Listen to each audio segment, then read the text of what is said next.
Welcome to Revenge Stories. I stared at him, my fingers tightening around the photo album as if it could anchor me in the storm unraveling before me. The man I had spent 25 years of my life with, devoted myself to, sacrificed for, stood there, smirking. He had the audacity to smirk as he packed his suitcase, as if I were nothing but an inconvenient footnote in the grand narrative of his life. "Stop being so dramatic, Kathleen. You knew this was coming," Tom said, his voice laced with condescension. He barely spared me a glance, his hands casually zipping up the sleek, black leather suitcase resting by the door. "Honestly, you think this little book changes anything?" He flicked at the edges of the album. I had spent weeks assembling, bending the carefully arranged corners. 25 years of marriage condensed into a pathetic scrapbook. Jesus, Kathleen. It's desperate. Desperate. The word hit me harder than I expected. Not because it wasn't cruel cruelty from Tom had long since lost its sting, but because it was so outrageously ironic. The man standing in front of me, an aging executive clinging to his fading charm, thought I was desperate? The man who had spent the last 8 months sneaking around with a 28-year-old intern named Jessica, believing he could start a shiny new life, while leaving me in the dust? He had no idea who he was dealing with. I forced my breath to steady, my fingers smoothing over the leather-bound cover of the album. "Not yet," I reminded myself. "Not yet." "That's quite the announcement," I said, my voice even, betraying none of the fury simmering beneath. "And on our anniversary, no less. How poetic." Tom sighed dramatically, rolling his eyes. "Don't act like you didn't see this coming. You haven't exactly been the wife I married, Kathleen. Jessica, she reminds me of who you used to be. Young, ambitious, exciting." He shot me a pitying glance, as if he expected me to crumple under his words. "I'll have my lawyer contact you about the house and assets. Let's not make this messy, all right?" Messy. Tom thought he could dictate the terms of our end, that he could waltz out of this marriage, neatly dividing up our lives as if I were some tired, used-up relic. He thought he could have his fresh start, unburdened, unpunished. I lifted the album, running my fingers along its edges. "You're right about one thing, Tom," I murmured. "Tonight isn't going as planned." His brow furrowed slightly, but he shook it off, chuckling under his breath. "For God's sake, Kathleen, don't make this into some dramatic last stand. It's over. Just accept it." Oh, I accepted it. I had accepted it months ago, when I found the first traces of Jessica lipstick that wasn't mine on his shirts, perfume that lingered in our car long after he returned home. I had accepted it when his late-night meetings became a routine, when his touch became distant, when he started looking through me instead of at me. I had accepted it, and I had waited, because Tom wasn't the only one with secrets. I had let him carry on, had let him believe he was in control. But while he was planning his escape, I had been securing mine. And unlike Tom, I had planned mine with precision. He reached for his suitcase, but I stepped forward, flipping open the album in my hands. "Before you go," I said, my voice soft, deceptively calm, "there's something you should see." I slid a crisp document from between the pages, carefully hidden among photographs of our vacations, our first home, our family gatherings, the last fragments of a life he had thrown away. Tom glanced at it, his smirk faltering as his eyes skimmed the official letterhead. "California State Lottery Commission." His lips parted slightly, his mind scrambling to process what he was looking at. "What the hell is this?" I smiled, the weight of years lifting off my shoulders. 7 days ago, I won the lottery, Tom. $98 million to be exact." His breath hitched, his fingers twitching, as if he wanted to snatch the paper from my grasp. I let the silence stretch between us, watching the realization settle, watching the color drain from his face as the implications took root. "And here's the funny thing," I continued, stepping closer, lowering my voice as if sharing a secret. "Under California law, lottery winnings acquired before divorce proceedings are considered separate property, which means—" I let the words hang, letting him fill in the blanks himself. His suitcase dropped to the floor with a heavy thud. "You're lying," he whispered, but his eyes were locked onto the verification codes, the sum printed in bold, unrelenting black ink. "I'm not." I took a step back, savoring the moment. I've already met with my financial advisors, my lawyers. Everything's been processed, secured. The money is mine, Tom. All of it. His jaw clenched, his fists tightening as if he could physically hold on to the life slipping through his fingers. Kathleen, honey, let's talk about this. His voice, once dripping with smug superiority, had softened into something closer to desperation. I may have been a little hasty. I tilted my head, studying him. A little hasty? I echoed. Like when you booked that romantic weekend in Santa Barbara with Jessica? Or when you used our joint account to buy her that diamond bracelet?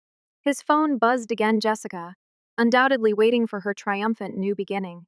But her expectations, like Tom's, were about to be shattered. Because in exactly 3 minutes, Tom's world was going to collapse, and I was going to watch every second of it. Tom's fingers twitched, his mind scrambling for a way out, for some loophole, some excuse that would allow him to grasp at the future he had envisioned for himself.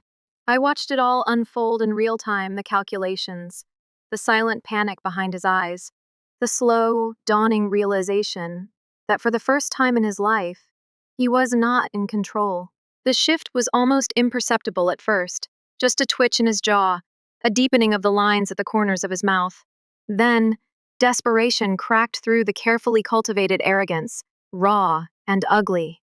Kathleen, he began again, his voice softening, layering itself in false warmth, in the practiced charm that had once made me believe in him. Let's not be rash here. We have 25 years together. That means something, doesn't it? We built a life, a home. You built a lie. My voice cut through his like a scalpel, precise and unwavering.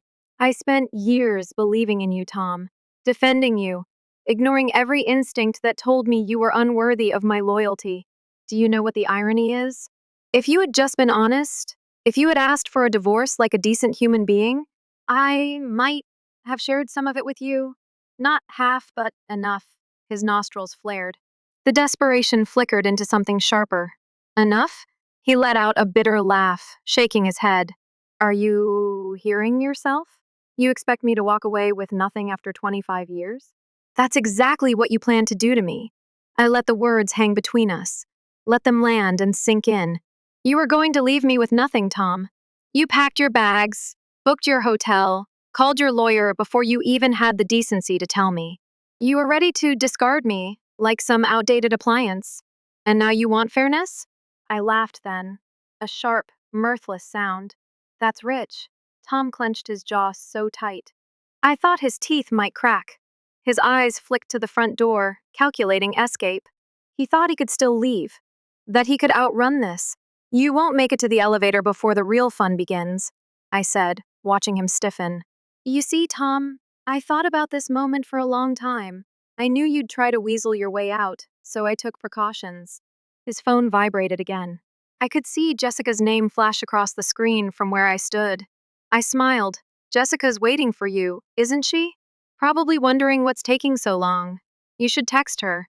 Tell her to turn on the news. What? His voice was wary now. Go on. Check.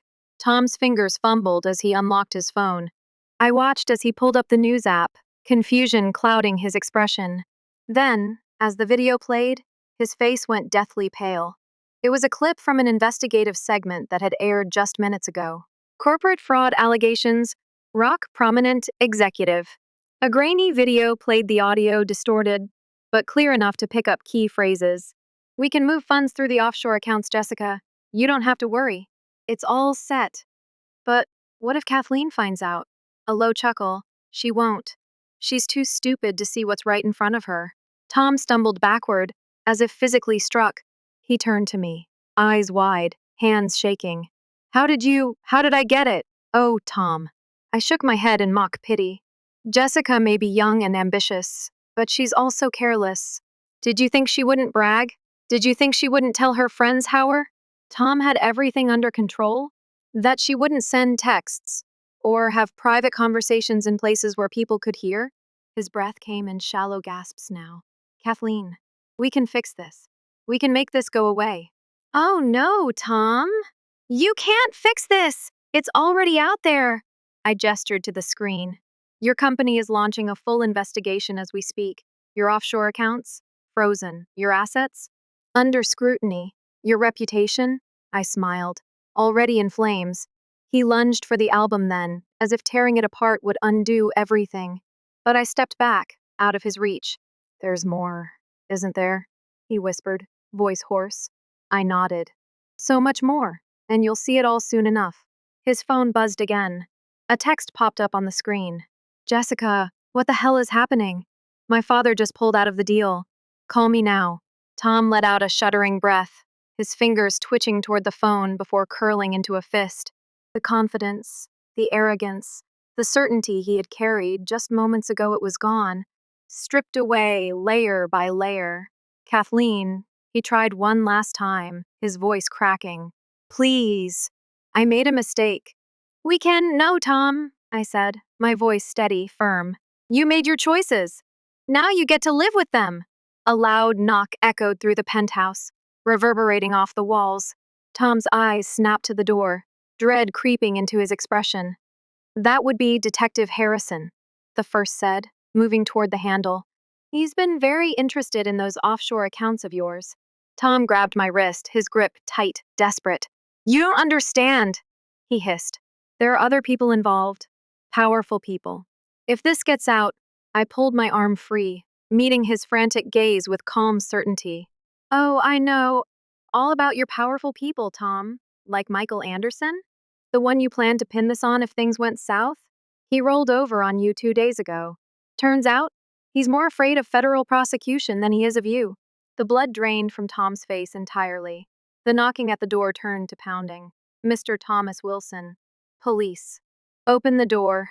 I turned the handle, stepping aside as the officers stormed in. Tom staggered backward, his breath coming in short, panicked gasps. As they cuffed him, he turned to me, his voice a whisper of disbelief. You planned this whole thing.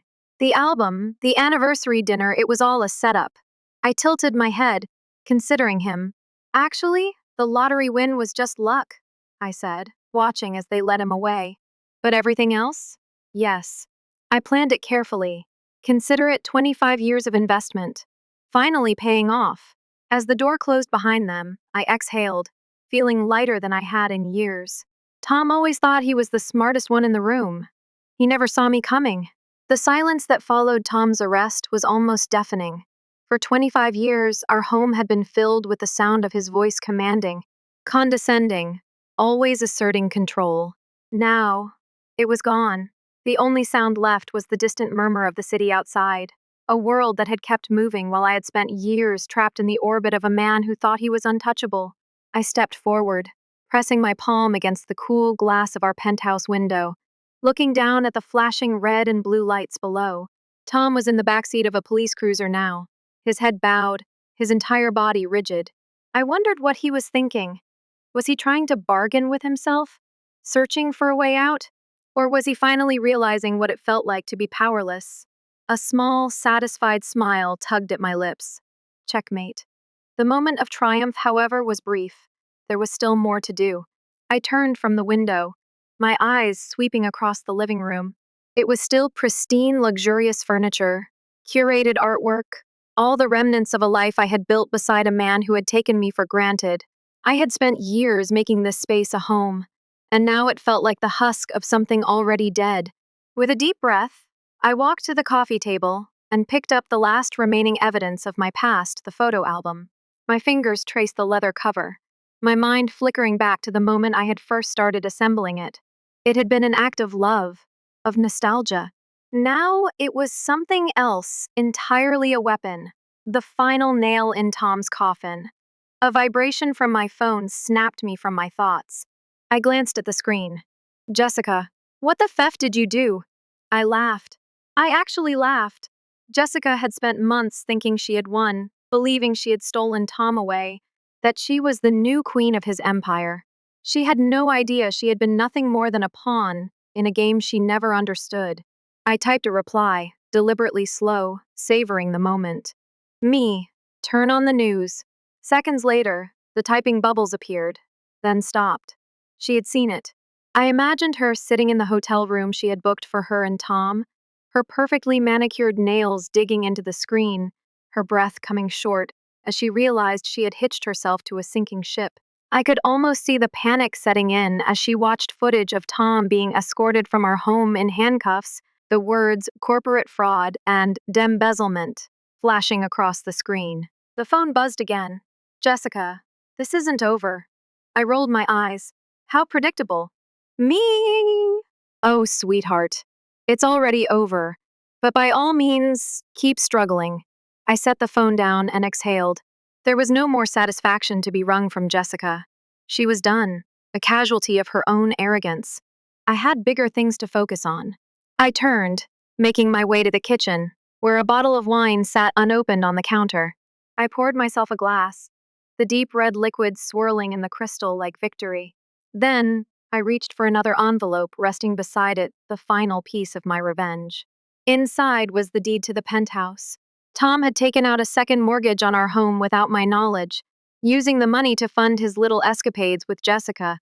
When I discovered it, I did what any intelligent woman would do. I bought the property out from under him. The house was now mine, and tomorrow morning it would be sold. By the time Tom made bail, if he even could, he would have nothing left. No penthouse, no career, no savings. His accounts had been frozen, his assets seized. Everything he had built had crumbled in the span of a single evening. The front door buzzer startled me. I hesitated, then moved toward the intercom, pressing the speaker button. Miss S. Wilson? A voice crackled through. It's Amanda. Can I come up? Amanda, Tom's former executive assistant. Curious, I pressed the button to unlock the lobby door and waited. My heart beat steady, but my mind racing. Minutes later, Amanda stepped inside, her expression tight, cautious. She was holding a thick folder. I didn't think you'd still be here, she admitted, closing the door behind her. I wanted to see the aftermath, I said simply. What's in the folder? She walked over, setting it on the counter. The final nail in Tom's coffin. I arched a brow, opening it. My eyes scanned the document's bank statements, offshore transactions, shell company records. We knew he was embezzling, I murmured. But this is worse than I expected. Amanda exhaled sharply. It's not just him. The people he's been working with, big names, Kathleen. People with power. People who are about to throw him to the wolves to save themselves. I met her gaze, understanding settling between us. So you came here to tell me he's in deeper than we thought? She nodded. I came here to tell you that by tomorrow, Tom Wilson won't just be a disgraced executive. He'll be a man with a target on his back. A slow, satisfied smile curved my lips. Good. Amanda studied me for a moment, then shook her head, almost in admiration.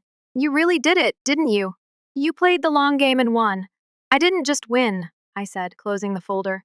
I ended him, she nodded. Well, consider this my contribution to the funeral. I reached for my glass, taking a slow sip. Cheers to that. Amanda left a few minutes later, leaving me alone in what had once been my prison. Now, it was nothing more than an empty shell, a remnant of a life I had burned to the ground. I looked around one last time, then picked up my phone, dialing the realtor. Yes, it's Kathleen Wilson. Go ahead and list the property first thing in the morning. No delays. And make sure the locks are changed by noon. A beat of silence. Then, understood, Miss S. Wilson. I hung up, exhaling as I turned out the lights and walked toward the bedroom. For the first time in years, I slept soundly. By tomorrow, I would wake up as a woman who owed Tom Wilson nothing. The morning light filtered through the blinds, casting long, golden lines across the bedroom walls. I stretched, the sensation of freedom settling over me like a warm embrace. For the first time in 25 years, I woke up alone in my bed and it felt right. I reached for my phone, already knowing what I'd find.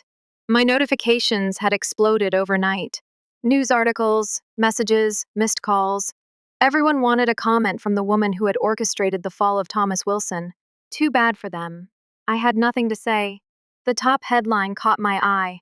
Disgraced executive Tom Wilson released on bail as fraud investigation intensifies. I smirked, clicking the article. The photos were exactly what I had expected. Tom emerging from the courthouse, looking haggard, his expensive suit wrinkled, his once perfectly combed hair disheveled. The arrogant, self-assured smirk he had always worn was gone, replaced with a hollow stare. Good. But what interested me more was the subtext beneath the headline: former associates distancing themselves. Wilson abandoned by key allies. Legal experts predict he may face additional charges in the coming weeks. It was happening faster than even I anticipated.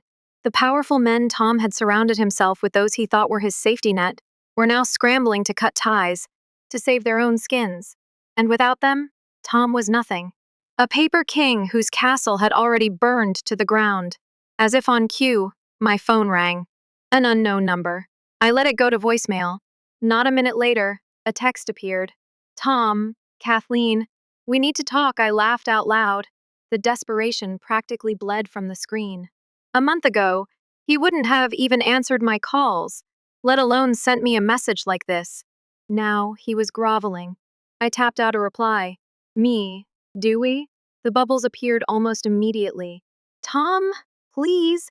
You've made your point. I messed up. I lost everything. You've taken it all. What else do you want? I stared at the message, my fingers hovering over the keyboard. What else do I want? The truth was, I had already taken what mattered most: his power, his status, his future. But there was still one thing left. One thing that had kept me awake at night for months, before all of this had unfolded. I wanted him to understand, not just that he had lost, but why. Not just that he had hurt me, but who he had turned me into because of it. He had spent years underestimating me, years dismissing me. That was the ultimate revenge, to make him see me, finally, as someone he had never once considered an equal. I called him. He answered on the first ring. Kathleen, don't speak. My voice was cold, commanding. Just listen. Silence. I took a slow breath, steadying myself. You think I did this because I wanted revenge? Because I wanted to destroy you? No, Tom. You destroyed yourself. I just gave you a front row seat to the consequences of your actions. Kathleen, I'm not finished. He went quiet. You stole years from me, I continued. You turned our marriage into a lie. You made me feel small, made me think I wasn't enough while you paraded around, pretending you were some untouchable god. But look at you now. I let my words sink in. Let him feel them like the blade of a knife pressing against his skin. You're alone, Tom. And the best part? You did this to yourself. His breath was shaky on the other end. I can fix this, I chuckled, slow and deliberate. No, you can't. Because for the first time in your life, you have no one left to manipulate. Silence stretched between us, thick and suffocating. And then, finally, in a voice barely above a whisper, Tom asked a question that told me I had won. What do you want from me? I leaned back against the headboard, taking my time with my response. I already have what I want, Tom. I have freedom. And you? I paused for effect. You have the rest of your life to think about what it's like to be powerless. I hung up before he could say another word. My heart was pounding, not from fear, not from anger, but from exhilaration. I had spent years thinking I needed closure, that I needed some grand moment of retribution to finally be free of him. But as I stared at my reflection in the mirror across the room, I realized something. I was already free. The knock at my door startled me. I wasn't expecting anyone. I wrapped my silk robe tighter around me and made my way to the front door, peering through the peephole. Amanda. I opened the door, arching a brow. Didn't expect to see you again so soon.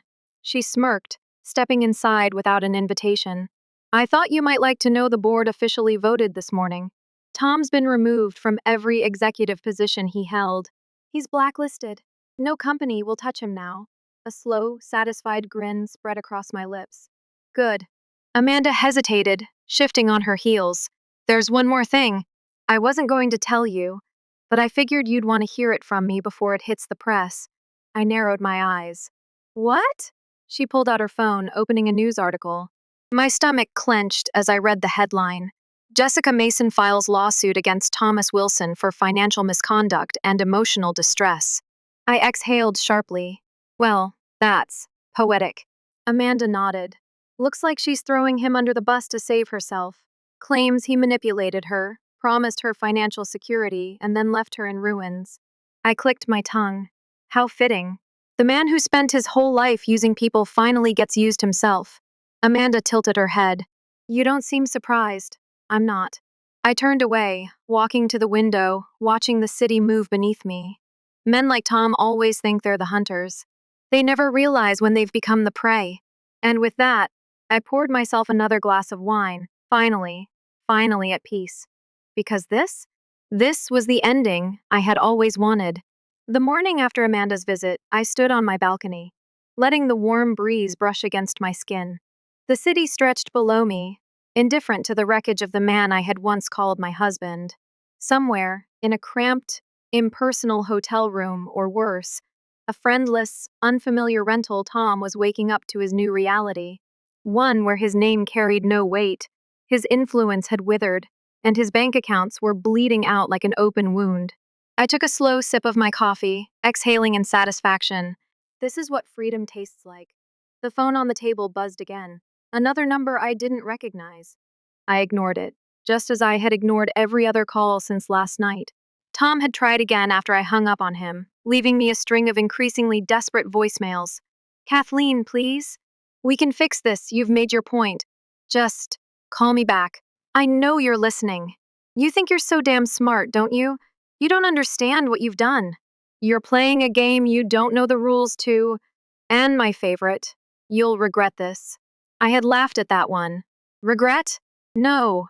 The only regret I had was not doing this sooner. Still, something about his last message stuck with me. It wasn't just desperation anymore, it was fear. Not just of me, but of something else. Something bigger than what I had set in motion. I tapped my nails against the mug, considering.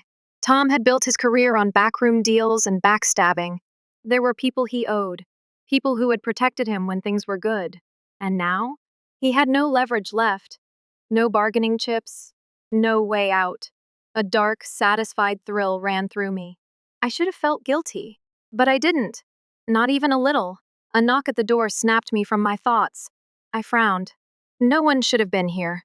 I set my coffee down and walked cautiously to the door. Through the peephole, I saw a man in a pressed navy suit, his hair slicked back, his face unreadable. Not a reporter. Not a lawyer. Someone else. I debated, pretending I wasn't home. But something in my gut told me this wasn't a man you ignored. I opened the door just enough to keep the chain in place. Can I help you?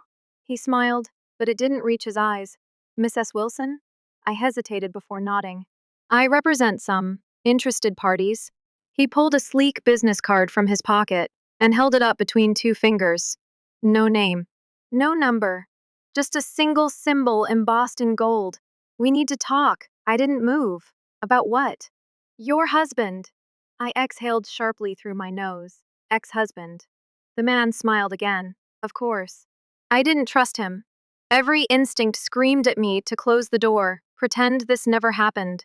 But something else whispered in the back of my mind. You want to know just how deep Tom's sins run, don't you? I unlatched the chain. Come in. He didn't sit. He moved through my living room with careful, deliberate steps, eyes scanning everything, as if committing it to memory. I folded my arms. You said you wanted to talk. So talk. He turned to face me, tilting his head slightly. Your husband made promises he couldn't keep, agreements that depended on his continued influence. That influence is now gone. Which means, Mrs. Wilson, there are consequences. I kept my expression carefully neutral. And what does that have to do with me? Everything. His gaze sharpened. You dismantled him, piece by piece. You took his empire, his money, his reputation. And in doing so, you inherited his enemies, whether you intended to or not. A slow, cold sensation crawled up my spine. I didn't flinch. I wouldn't give him the satisfaction. Are you threatening me? He chuckled, shaking his head. Not at all. Consider this. A courtesy call. I stared at him, measuring. And what exactly do these interested parties want from me? To ensure you understand the gravity of what you've done. And to make sure you're smart enough to leave well enough alone. He stepped closer, lowering his voice. There are things you don't know, Kathleen. Things that, if you keep pushing, will become your problem. So my advice? Take your victory, disappear, move to a beach somewhere, spend your millions, and forget you ever knew the name Tom Wilson. I held his gaze. And if I don't? His expression didn't change. Then you'll find out what it's like to be on the other side of the war you started. The silence between us stretched tight. Then he turned, walking to the door. Just before he stepped out, he paused. I assume we won't be speaking again. I smiled, cold and razor sharp. No, I don't think we will. He nodded once and left. I shut the door, locking it behind him. My pulse thrummed against my ribs, but my mind was clear. They thought I would back down. That I would take my money and run. They had no idea who they were dealing with. Because if there was one thing Tom had taught me, it was how to play the long game.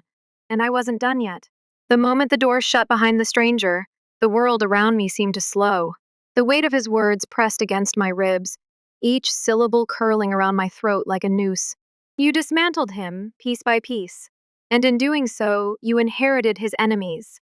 I clenched my fists, my nails digging into my palms. I had spent years playing the quiet, accommodating wife, shrinking myself to fit inside the narrative Tom had created for me. But those days were over. If they thought a veiled threat and a well-tailored suit were enough to scare me into submission, they had no idea who they were dealing with. I moved with purpose, grabbing my phone off the counter and scrolling through my contacts until I reached Amanda's name. I hesitated for only a second before pressing dial. She answered on the second ring. Kathleen, we have a problem. A beat of silence. Then, what kind of problem? I exhaled slowly, keeping my voice level. The kind that wears expensive suits and knocks on doors without being invited. The kind that thinks they can intimidate me into backing down. Amanda swore under her breath. What did he say? That I should disappear. Take my millions and play the quiet little widow of Tom's destruction. I paced the room, my mind already cataloging every possible counterattack. That there are things I don't know. That if I push too far, it'll become a problem. Jesus Christ, she muttered. You think Tom owed them money? I scoffed. Oh, no, he did. The question is how much, and to who? Amanda hesitated, then said, I might have an answer for that. But you're not going to like it. I stopped pacing. Tell me. I heard the rustle of papers. A click of a keyboard. I've been digging into Tom's financials ever since you burned his world down. There were a few irregularities that didn't make sense at first. Transactions that led to shell companies with no real records, money that disappeared before it ever hit an actual account. But now, after what you just told me, it makes sense. A cold feeling settled in my stomach. Amanda, spit it out. Tom wasn't just embezzling from his company. He was borrowing large sums from people with very deep pockets. And when the fraud scandal hit, his access to their money dried up. But the debt? That didn't disappear. I felt my pulse pound in my ears. How much? Amanda sighed. Rough estimate?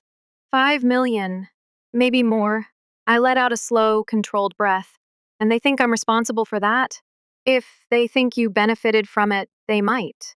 If they think you have that money, they definitely do. And Kathleen, if they knocked on your door, it means they're not asking. They're warning. I swallowed the flicker of unease that threatened to rise. Then they made a mistake. Amanda was silent for a long moment. What are you thinking? I sat down at the kitchen counter, my fingers tracing the rim of my coffee cup. I'm thinking I need to know exactly who I'm dealing with. If Tom was stupid enough to take money from them, he left a trail. I just need to follow it. Kathleen, these aren't corporate suits you can outmaneuver in court. If you go digging, they'll know. Good, I murmured. Let them know. Because they knocked on my door thinking I was some scared little housewife with more money than sense. They don't realize they just stepped onto me battlefield. An hour later, I was in my office, surrounded by stacks of documents Amanda had sent over. Bank statements, offshore transactions, emails Tom had stupidly sent through his company account, thinking he was untouchable. But one name kept appearing, over and over Holloway.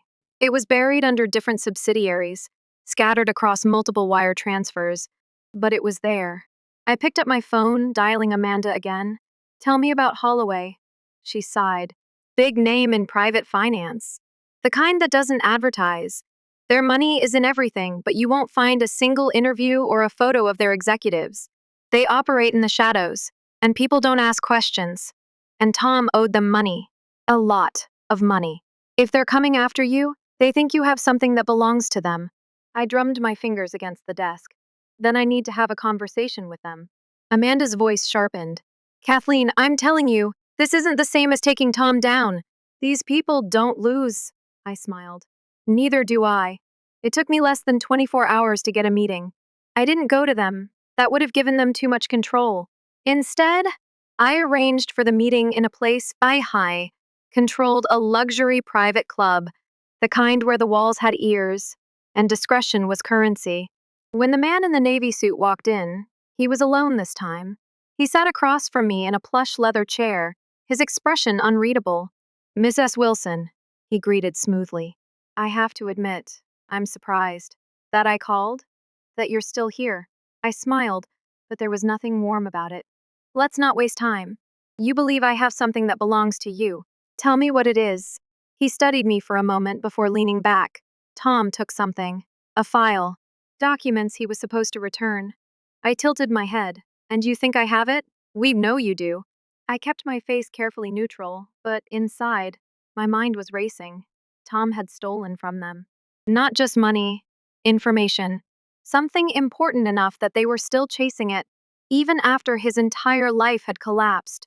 I smiled slowly. Then we have a problem. Because if Tom had it, he never gave it to me. The man's eyes darkened. Be careful, Miss S. Wilson. You don't want to make an enemy of Holloway. I leaned forward, my voice barely above a whisper. And you don't want to underestimate me. Because I spent 25 years learning from the best manipulator I've ever met. And guess what? He's in ruins now. So if you think I'm going to roll over and hand you something I don't even have, you don't know who you're dealing with. For the first time, something flickered in his gaze. Not fear. Beat recognition. I wasn't a pawn in Tom's game anymore. I was the one flipping the board. And this was only the beginning. I watched the man across from me, the weight of his gaze pressing down like a blade against my skin. The silence stretched, thick and suffocating, as if he were waiting for me to blink first. But I had spent 25 years learning how to survive under pressure. I had lived with a master manipulator, endured his games, his veiled threats, his power plays. This man, this Holloway enforcer, thought he could intimidate me? He had no idea who he was dealing with. Finally, he exhaled, slow and measured. You're making this difficult, Mrs. Wilson. I leaned forward, resting my elbows on the table, meeting his stare without flinching. No. Tom made this difficult. You came to me assuming I had what you wanted. That was your first mistake. His fingers tapped idly against the armrest of his chair. And the second? I smiled, slow and deliberate, thinking you could scare me. A flicker of amusement crossed his face before disappearing behind the mask of professionalism. If you don't have the file, where is it? That's the real question, isn't it? I tilted my head, feigning curiosity. You seem so sure Tom gave it to me. But what if he didn't? What if, in his infinite arrogance, he thought he could keep it as leverage? What if someone else has it? A muscle in his jaw ticked. You're saying you don't know. I'm saying, I said slowly, that if I did know, you'd already have it. Because, trust me, the last thing I need is Tom's mess bleeding into my life any more than it already has. He studied me, weighing my words, looking for cracks, but there were none. I had spent weeks preparing for every possible scenario. This wasn't just about revenge anymore. This was survival. After what felt like an eternity, he nodded once. If you find anything, I'll let you know, I finished for him. But don't hold your breath. He smirked, standing to leave. I'd be careful, Mrs. Wilson. If the wrong people think you're playing games, I don't play games, I interrupted, my voice cold. And them. His smirk deepened, as if he found me amusing. But there was something else in his eyes now, something closer to respect. Without another word, he turned and left. The moment he was gone, I let out a slow breath. My hands weren't shaking. My pulse wasn't racing.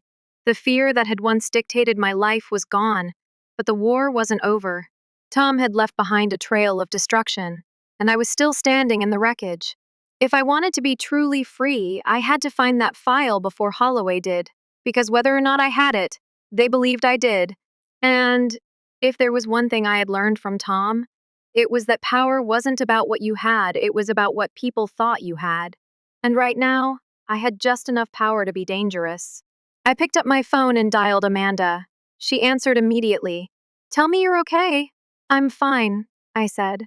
"But I need you to do something for me." "Name it." "Find out where Tom has been since his arrest, who he's spoken to, where he's staying. If that file exists, he's the only one who knows where it is." Amanda hesitated. "Kathleen, you know he's desperate, right? He's got nothing left. That makes him dangerous."